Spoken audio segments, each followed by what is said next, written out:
Well, my main efforts are at educational outreach. We've learned over the last 150 years that we need to inform the public about what the reality of oil and the reality of energy is.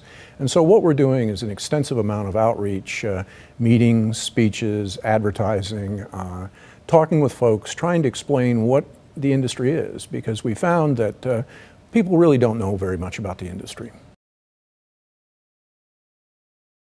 Absolutely. We think that we can develop billions of barrels of oil in an environmentally sound manner that would benefit the U.S. economy, benefit the area here, and benefit workers.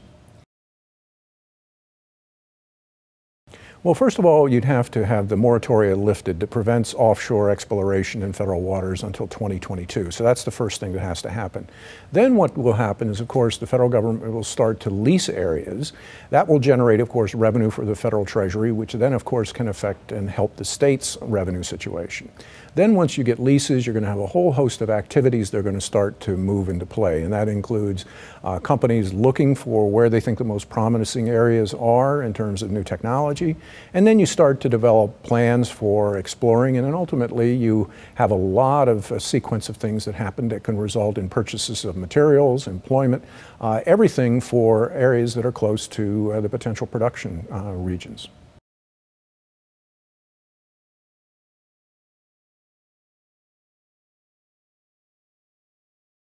Well, I think folks should understand that we're in a world economy in many different ways, and the oil industry is no different than any other industry.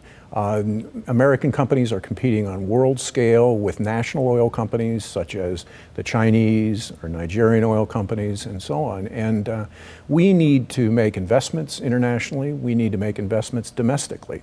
It's all a big market for oil. And so it used to be that American companies were the dominant actors in that industry. No longer. They're being dominated by national oil companies.